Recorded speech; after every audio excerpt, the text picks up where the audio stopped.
Vous avez un problème de pression sur votre chaudière murale? Eh bien, vous êtes tombé sur la bonne vidéo, car dans cette vidéo, je vais vous expliquer, vous présenter plutôt un élément de votre chaudière qui peut vous poser des problèmes sur la pression. Salut tout le monde et bienvenue sur la chaîne Bleu Rouge Dépannage. Sur cette chaîne, on parle de dépannage de chaudière murale, de plomberie.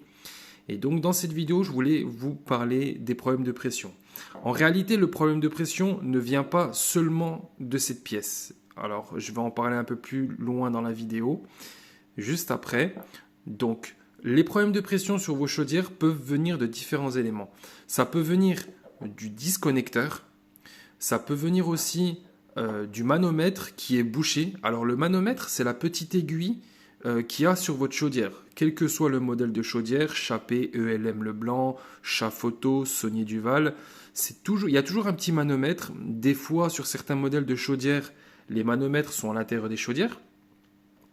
Donc le manomètre, des fois, il peut être bouché. Ce qui fait que quand il y a de la saleté qui va rentrer dans le manomètre, dans le petit tuyau du manomètre, eh bien, l'aiguille ne vous indique pas la bonne valeur. C'est-à-dire, je vais m'expliquer. Par exemple, votre aiguille, elle va être à 0,1 bar, alors qu'en réalité, votre chaudière est à 1 bar de pression. Pourquoi? Parce qu'en fait, le manomètre qui est branché dans le bloc, il est bouché, ce qui fait que le manomètre ne capte pas la bonne pression. Il y a aussi des fois, donc le manomètre, des fois ça peut être le capteur de pression qui n'envoie pas la bonne information électronique à la carte, donc sur l'écran vous n'avez pas la bonne valeur. Et des fois, ce qui peut arriver, c'est que le disconnecteur, cette pièce, est bouché. Donc le disconnecteur, c'est un élément qui est branché au tout début du circuit de votre chaudière. Donc en fait, là, vous avez une petite flèche. Ok, donc, attendez, je vais poser ça comme ça. En fait, en général, vous avez votre disconnecteur ici. Vous avez deux petits robinets. Un robinet de sécurité et un deuxième qui va vous permettre d'alimenter votre chaudière en eau. Et en fait, là, ce disconnecteur, sa fonction, c'est de protéger votre circuit d'eau froide, donc l'eau froide qui va rentrer dans votre chaudière. Et on peut voir qu'il n'y a qu'un seul sens. Donc, il y a l'arrivée d'eau froide qui va passer par ici, et vous allez ouvrir la deux premières vannes. Ensuite, vous allez ouvrir une deuxième vanne juste à côté.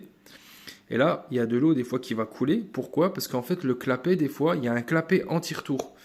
Et le clapet anti-retour, des fois, il ne revient pas bien. Et ce qui fait que quand vous mettez de l'eau, vous ouvrez le premier robinet, deuxième robinet, et des fois, il y a de l'eau qui va couler ici. Et ce qui se passe quand vous avez des problèmes de pression sur votre chaudière, eh bien, cette pièce, quand elle est bouchée, ici et ici, la plupart du temps, c'est ici, hein, parce que si c'est bouché là, ça passera pas là, d'accord? Et ce qui se passe, c'est quand vous allez ouvrir votre premier robinet, deuxième robinet, eh ben, en fait, vous allez vous rendre compte que l'aiguille du manomètre ne va pas monter.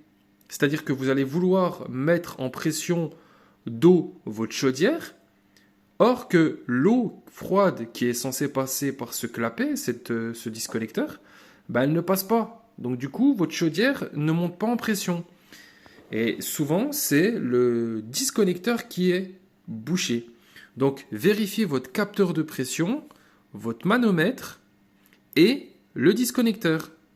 D'accord? Donc si vous avez nettoyé votre manomètre ou changé déjà le manomètre ou changé le capteur de pression, eh bien, vous pouvez changer le disconnecteur. D'accord? Donc cette pièce, elle est très facile à changer. Il n'y a pas besoin d'avoir des compétences exceptionnelles en tant que chauffagiste. Hein. Vous coupez l'arrivée d'eau froide, vous dévissez.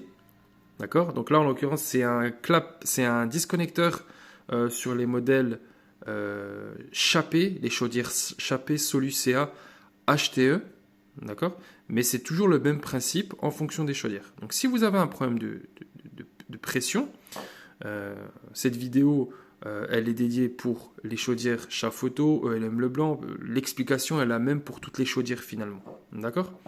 Donc voilà, j'espère que la vidéo vous a plu et je vous dis à très vite pour une prochaine vidéo.